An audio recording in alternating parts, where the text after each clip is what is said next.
I believe that every employee is an experience maker. And it doesn't matter where you work in an organization, doesn't matter your title or your job description. Welcome to the Global Experience. Get ready as we take you into the dynamic world of customer service and collections. You will gain access to the secrets of success in the world of customer and employee experience through conversations with keynote speakers, industry mavericks, and CX and debt collections experts and influencers. Let's get into it.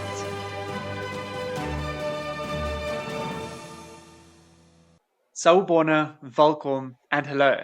Welcome back to another episode of the Global Experience.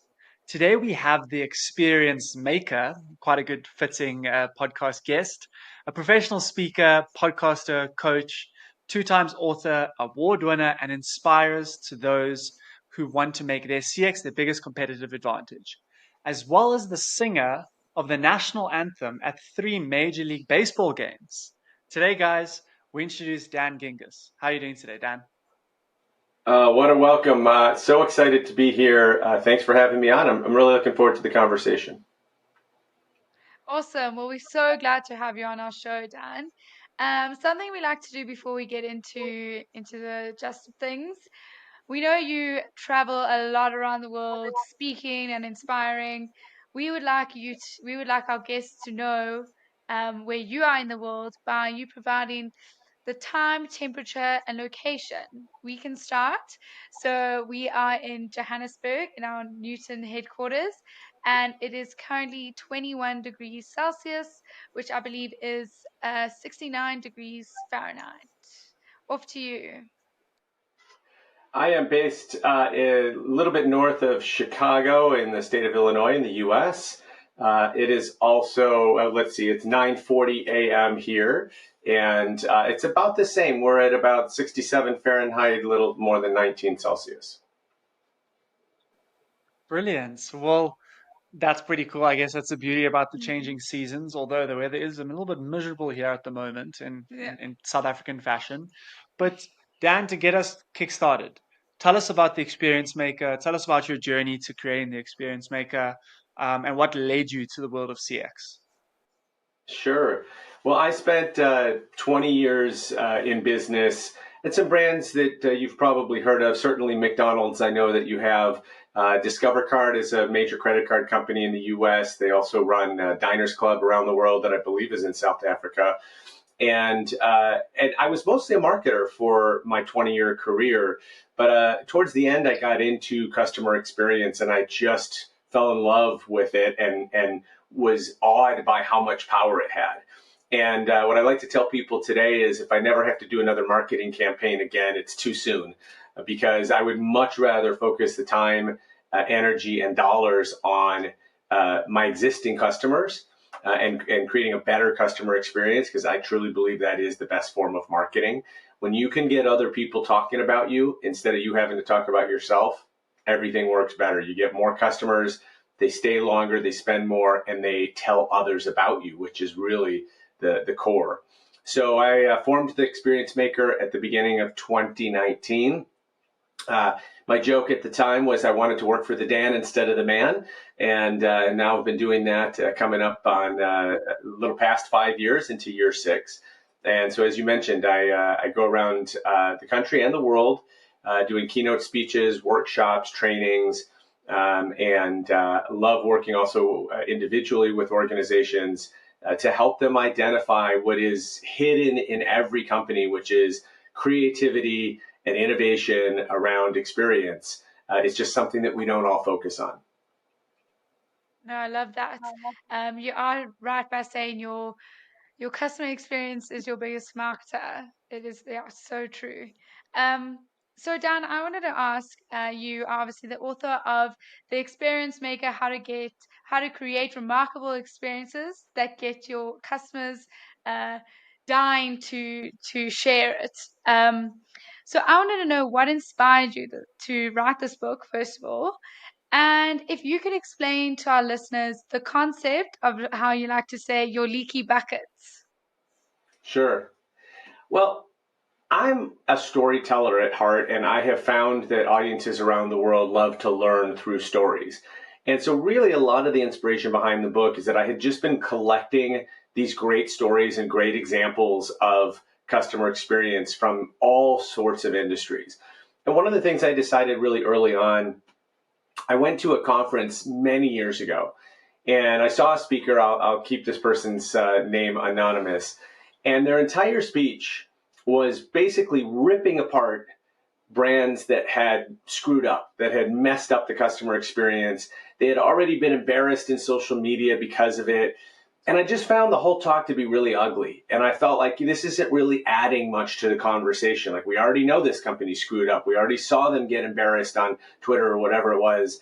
And so I made a commitment to focus only on positive experiences and trying to get people to create more positivity, both in our experience for customers, but also in the world generally. And I found that that's been an inspiration that I'm able to share with readers and audiences. So it really was, I had created this great library of examples that I really wanted to put out into the world. And of course, since I published the book now 2 years ago, I've got way more examples because I continue to collect them. Stay tuned. You might see a little bit more in that department coming soon. You also asked about the leaky bucket. Oh, thank Yes. you. So the leaky bucket is a term that I created to explain to companies what happens when you don't focus on customer experience. And essentially, if you imagine the leaky bucket containing your customers, not water, but your customers, but there's a hole in the bottom. And so what happens is customers are leaking out of the bottom. And in reality, what that means is they're picking up and they're leaving. And it might be something that you did. It might be something that you didn't do. It might be that somebody else offered a better promotion. But every day you have customers that are walking out the door. And our ability to plug that leaky bucket is as important as our ability to bring on new customers, because we all know how expensive it is to bring on a new customer. It's way less expensive to keep one that we already have. And yet, if you look at marketing budgets and sales budgets, still today, even in 2024, companies are spending 7, 8, 9 times as much on acquiring new customers than they are on keeping the ones they have. And so I really teach this concept of focusing on stopping that leaky bucket by creating an experience that people don't want to leave. They shouldn't be tempted by a promotion by your competitor if they're treated really well at your company. And study after study has shown that people are even willing to pay more money for a better experience. And so that's the concept of the leaky bucket. TLDR, you don't want a leaky bucket in your business. Yeah, that's such an interesting way to explain it. Like, if your sales and marketing tactics are bringing in new customers into the bucket, but you're not retaining enough customers because you don't have that, you're not putting time and effort and resources into that customer experience, then as much of the effort that you're putting in, then there's not really any point, because your bucket's probably staying at the same level, if not leaking quicker than you are able to refill it, right? So I guess that's an important note for people to invest in the customer experience and creating moments that matter, than you would acquiring new customers, right? Absolutely. And what I found from experience is that the result of that happening is that we just put more pressure on the sales team to bring in more people, right? And so their goals keep going up every year, which makes them more stressed out. And it's all because we can't hang on to the ones that they spent so much time and effort bringing in. And so the whole system gets more pressured when we've got to not only most companies are looking to increase sales every year. Certainly, public companies, these are numbers that investors look at. But then on top of that, when you have to make up for the losses of the leaky bucket, it just at some point the whole thing crumples. Mm. Yeah, it's such a creative analogy. Um, it just makes me think, if you don't stop that leak, you'll never go further than that line and, essentially overflow, which is what you want to do as a business, is grow and grow and grow. So you'll never get that or reach that if you don't maintain your existing customer base. So yeah, that's very valid. Um, I must say I don't think I could ever think of that analogy. And you're a very creative guy. And obviously being an author, you have to be quite creative. I want to find out from you. It's always a risk being an author because you never know how well your books or your write-ups are going to do. Um, did you ever fear that your book might not get the traction that you had hoped for at all? That's a great question. I would say every author fears that. You fear that you're going to put something out into the world that you've given your heart and soul to, and then nobody cares.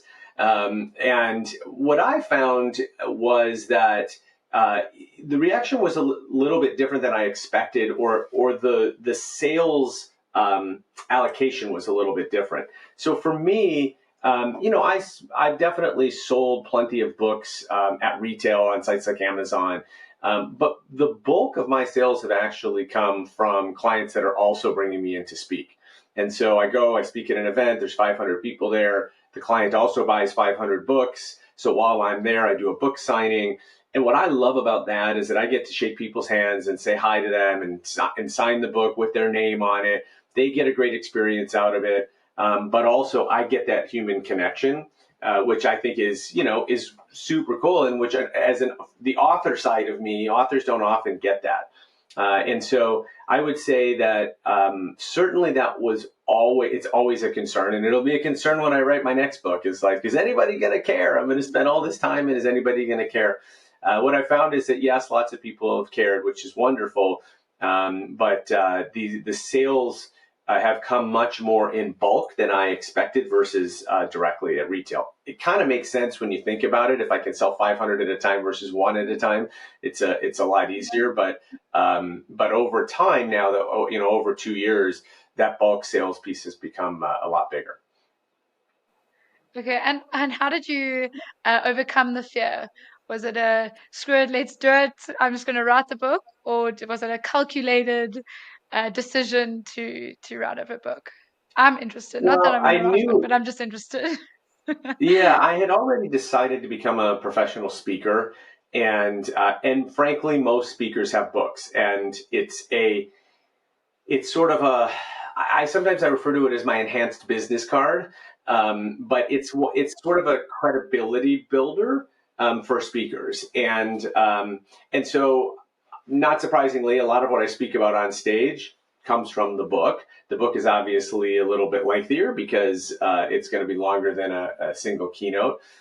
So I had started my business in 2019. I had a previous book, but it wasn't really what I wanted to be talking about anymore. And so actually, it was right when COVID started. I had a pretty good sense. I was on stage on like March 17th, 2020 in Las Vegas. And I saw what was happening, and I came home, and then obviously didn't leave for another year or so. And so instead of wishful thinking, I basically sat down in April and I wrote that book. And I wrote it in only a couple of months because I didn't have anything else to do. All of my speeches had gotten canceled. I was sitting at home doing nothing. And so in some ways that was a blessing in disguise because I think I got it done a lot faster than I would have had I tried to fit it into a busy calendar. Yeah, that's really inspiring. Um, And Dan, moving away from being an author, you're also a host of two podcasts, if I'm not mistaken. The one is Experience This, and the other is focused on customer service. For our listeners that might not have come across your podcast before, what would you say they could expect to learn from listening or tuning in? Sure. Just to be upfront with you, both of those podcasts we have stopped producing new episodes. However, there is a huge library, and I would say many, many of those episodes are timeless and absolutely. I hear from people all the time that are starting back at the beginning, kind of like your favorite TV show, and watch and listening to them even now. Experience This. We did I think we did 185 episodes. It was with my partner, Joey Coleman, who's also a speaker. And he and I decided that we wanted to create an experience podcast that was an experience to listen to. And in part, we wanted to make sure that the setup of it was very different from any other show. So we created something that we hadn't seen anyone else create before. Each episode has three 10-minute segments, and they all have names. They're different formats, and so there's probably maybe 12 different formats that we can choose from. And so every episode we would pick 3 of the 12, and then we would create a 10-minute segment off of it. And so what's neat about it is you never really know what you're going to get in each episode. If there's a particular segment type you like or don't like, the next episode it might not be there. And that was really meant to create something different. And so I think it turned out really, really well. The segments are really creative. Even when we had other authors on, because we were both authors, for example, we did it in a slightly different way that just made it a little bit more fun. We had the author pre-record themselves reading their favorite passage from their own book. And then Joey and I would read our favorite passage from that book, and we'd have a discussion about the favorite passages, just as a different way to put content out there. So that one I highly recommend. Focus on customer service is getting old at this point, just to be honest. But that one was one of the, if not the first podcast that focused only on social media customer service. So when I was in corporate America, I ran social media teams as part of my job. And as soon as I got into social, I realized that I did not love it as a marketing channel. I still don't love it as a marketing channel, but I really loved it as a service channel.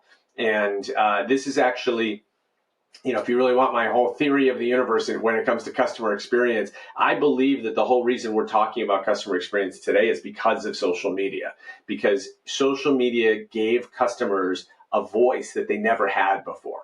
I remember when I was a kid, some of my favorite brands, I would get out a pen and a piece of paper and I would write them a letter and send it to their corporate headquarters and hope they wrote me back. That's how you communicated with brands. It was the only way you could. Now, all of a sudden, you have social media and you can reach out and talk to any brand you want. And the smart brands were talking back. And so that was an interview show where I talked with the brands that had really been focusing on the service element of social media and all the benefits that they got because of that. And so that one was a pure interview show. And I don't know how many episodes we did of that, but we went a while on that one as well.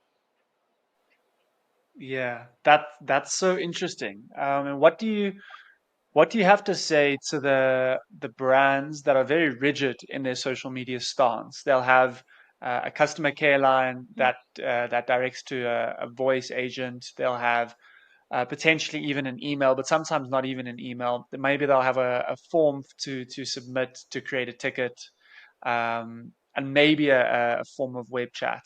But they don't have Instagram, they don't have Facebook Messenger, they don't have WhatsApp. For me, WhatsApp is a great form of communicating with customers, especially in this new generation that's coming through. What do you have to say to those brands who are steadfast in their approach to three channels only? Yeah, I say if you're going to market in a channel, you better be ready to provide service. So if you are buying ads on Facebook and you're trying to acquire new customers on Facebook, you got to be ready for people to comment on those ads because, ads are just posts, right? And so people will comment on your posts. And guess what? They're not going to comment on the content of the post. You've interrupted their scroll with your ad. They're going to be reminded with that interruption that they've been meaning to call you because their bill's too high or whatever problem they're having, and they're going to take it out on you right there in social media. And so if you're not there to have that conversation, today's consumer notices when brands are there and when brands aren't there.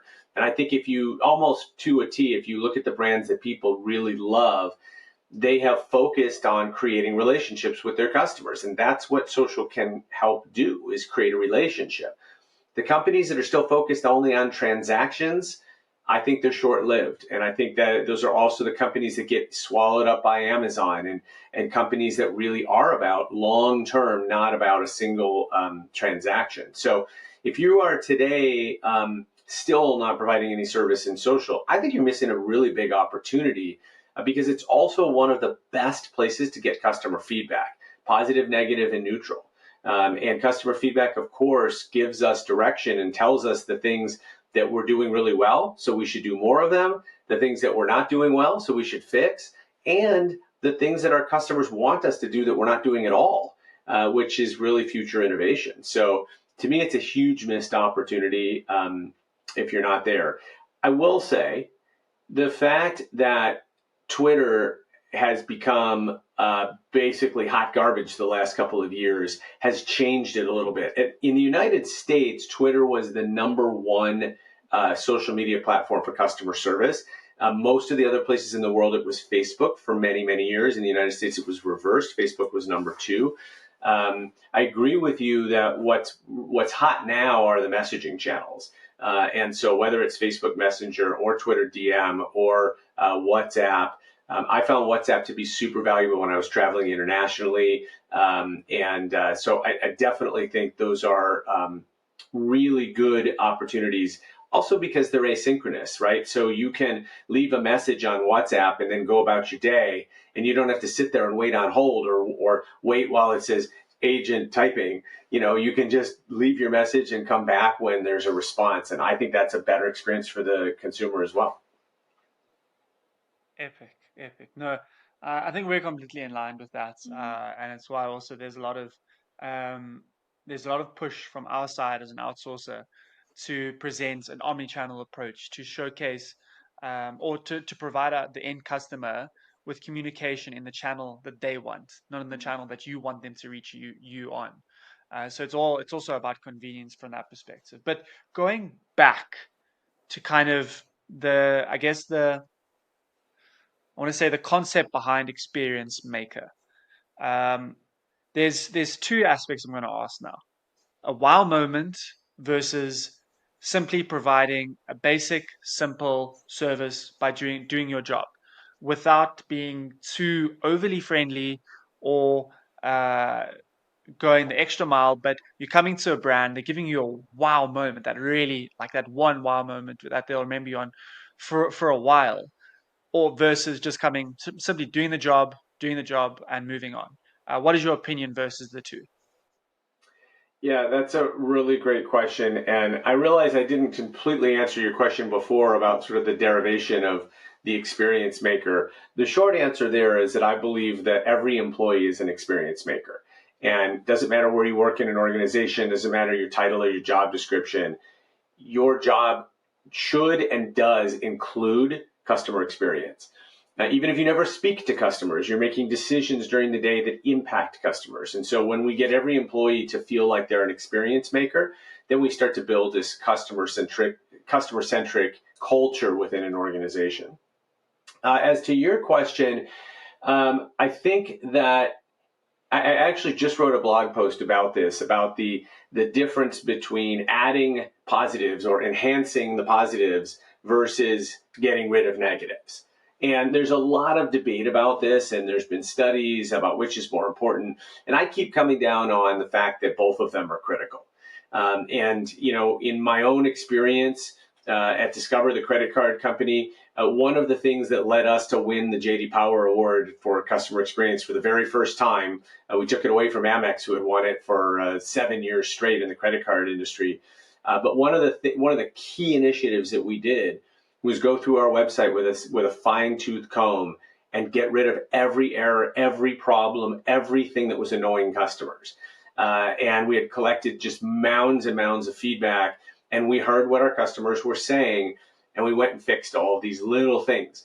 And I don't know if you have this expression in South Africa, death by 1,000 paper cuts, but it's basically like if you keep poking somebody, like at some point they're going to poke back, right? And at some point it just gets so annoying they blow up. And I think that's what we were doing, is we were just providing and we've all had experiences as consumers like this where it's like, I wish they would have done that a little bit better, or boy, that was really not a great phone call, or gosh, I hate waiting on hold, or whatever. And if it's one thing, you sort of let it pass. If it's two, you're a little frustrated, but you don't really want to move. And then at some point you say, you know what, forget it. I want to go someplace where this stuff doesn't happen. So I do think fixing the problem points is really key. And that gets to your point of just delivering a very consistent service that always works. I think that is ante. That is the base level that people expect today. In terms of the wow moments, this is what makes you memorable, and this is what makes you shareable. And so, yes, you can keep lots of customers just by having a very consistently good experience. But if you want them to go the next step to become advocates, that's where the wow stuff happens. And the wow does not have to happen in every single engagement or every single interaction, but it should be something that is a little bit unexpected and is different from what you might see at your competition. Which is why one of the things I always teach companies is to look beyond your own industry for inspiration. If you are a car dealership and all you do is look at other car dealerships for inspiration, A, you're unlikely to find it. And B, if you do find it, what's going to happen? You're going to copy what that other car dealership is doing because you think it's a good idea. And that's the perfect way not to differentiate yourself. So I always believe that we should look outside of our industry and find things in industries that have nothing to do with our business, but bring them back to our business. It's what I do on stage. It's how I share stories with people from across industries. And I do think that that's how you start to find these wow moments is you find them in some other industry and you say, what would that look like if we brought it to our business? Huge, huge. No, Dan, I think that that's such a good explanation of it. But I guess going back to, um, I want to say the voice element in a slightly different topic before we move on to the fun section, is you were a singer of the US national anthem at 3 Major League Baseball games. Please take us through that. Yeah. How? Absolutely. And by the way, I thought all of this conversation was fun, but if we're going to have even more fun, I'm all for it.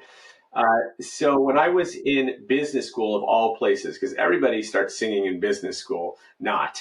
I was at business school, and on a dare, I tried out for the men's a cappella group. There was only one, and I tried out for it. I knew I could sing, like I knew I could hold a tune, but I'd never sung in a group before, and I'd never sung on a stage before. So I went and I had a tryout song. I picked a song from the Broadway musical Rent, and then after I sang my tryout song, they said, "Okay, now we're going to sing a song as a group." And they handed me music and they said, "Here's your part." And I had never done that before. Thank goodness they sent me, because I don't read music. They sent me they gave me a song by the Eagles, which I knew, and I knew the song. So I sang along, and I made the group, and it was a blast. It was basically a bunch of guys that sat around once a week drinking beer and occasionally singing. But we got to do some really fun things. We did some shows to our classmates in school. We went down to Michigan Avenue, which is the famous shopping street in Chicago, sometime in December, and we sang Christmas carols. And then we did get to sing the national anthem as a group at 3 baseball parks, 2 in Chicago and 1 in Milwaukee, Wisconsin.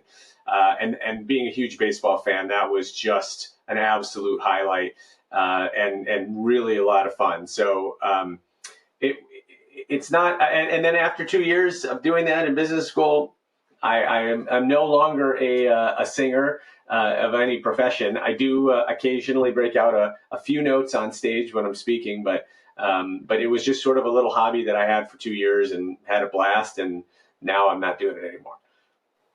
What a way to grab the audience, break out into song.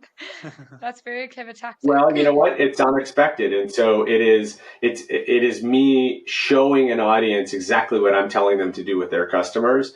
And so they certainly don't expect a keynote speaker to start singing, and it's one of the reasons I do it. Maybe musical theater is your calling, Dan. I think I'm a little late for that, man. I think if that was a calling, it would have had to happen a long time ago. Okay, so on to the trivia section of the podcast. We're going to ask you 3 questions about just general knowledge about South Africa. There'll be multiple choice, so you will get an opportunity to just hear all the possible answers. And then Nats will take you through the answers and you'll hear how you did. So are you ready? I am, but by the way, I already know all the jokes about Americans and how we know so little about the rest of the world. So I'm probably about to prove that, but let's try it. I will do my very best. Okay. That's okay. Okay. So right now we are sitting in South Africa, right? It's geographically central in the world. It's one of the reasons why we're a favorable offshoring destination because we've got good access to all the time zones across the world, right? Um, what do you think is the duration of a direct flight between South Africa and New York? So Newark Airport or JFK down to OR Tambo in South Africa. Is it A, 16 hours? Is it B, 24 hours? Or is it C, 20 hours? Oh, that's good. Okay. It's not, I'm going to eliminate 24. It's not 24. I'm not sure there is a direct flight that's 24 hours. Um, I think 16 sounds right to me. I'm going to go with 16. Okay, locked in. Cool. Question Final 2. answer. The Tugela Falls is in South Africa, in the Drakensberg, one of the biggest mountain ranges in Africa. And it is famous for A, being the deadliest waterfall in the country, B, for being the second highest waterfall in the world, or C, for being one of the most technical waterfall hikes in South Africa. Woo. Okay. I'm going to This is a acknowledge guessing here game. that I'd like to phone a friend. No, I am completely guessing on this one. Just by the tone of your voice and the way you said it, I like answer B. Okay, Okay, locked in. locked in. Okay, question 3, final question. What is the Karoo in South Africa most well known for? Is it A, being a fossil rich landscape? Is it B, one of the world's tallest mountains? Or is it C, dense rainforests? Wow, these are some hectic answers here. Holy moly! Yeah, So, I'm fossil claiming total rich, ignorance tall here. mountain, dense rainforest. Um, whew. I am going to just for fun go. What was the first one? Fossil rich landscape. Fossil rich. Yes, interesting. Um, I think fossil rich landscape sounds like a winner to me. I'm gonna go with that one. Okay, Okay. locked in. Let's see how you did, How Dan. did he I'm do? guessing Okay, for it's a goose question egg, one. isn't it? It's a goose egg. Zero is my bet. No, you're gonna have to wait and see him. So question one, you got correct. It only takes 16 hours to go from New York to Johannesburg, so well done. I wish we had an applause sound. Yay! Then question two, the Tugela Falls in South Africa is famous for being the second highest waterfall in the world. Well done. And it's actually the highest in Africa. So well done. Yay. Cool. And then question three, what is the Karoo in South Africa most well known for? You got correct as well.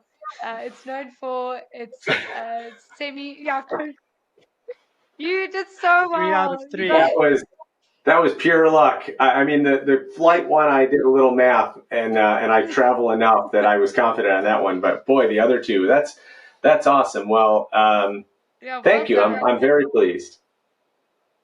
Maybe Brass gave it away in the tone of his voice.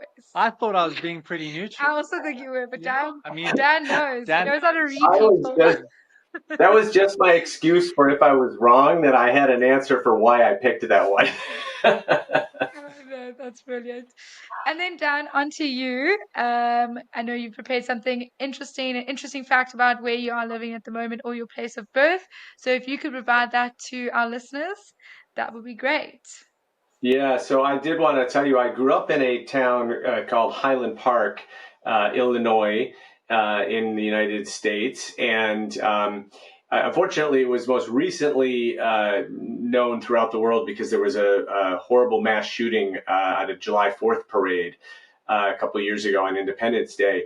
But when I was growing up, one of the really cool things about that town is that one of our former residents became a big movie director, and he always loved to shoot movies in our town.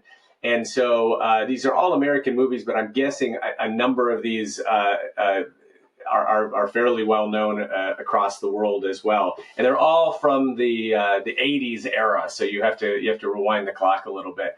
But Risky Business with Tom Cruise was filmed there. Ferris Bueller's Day Off was filmed there. 16 Candles, another famous 80s movie, was filmed in Highland Park. And then portions of Home Alone with Macaulay Culkin, the one, this one, that was also filmed in my hometown. And in particular, that one was fascinating because it was filmed, Home Alone takes place at Christmas. And so you would think, okay, they're in Chicago, it's a great place to film snow and wintry conditions, but they actually filmed it in the summertime. And so they had to bring in fake snow. And when you walk down the street, it was like, beautiful green grass, snowy house, beautiful green grass. It was really weird to see. But yeah, so my hometown was home to many very successful and famous 80s movies. Which is probably where you got a lot of your inspiration from. So that's clear. Who knows? Maybe. But Dan, it was an absolute pleasure having you on. Thank you so much.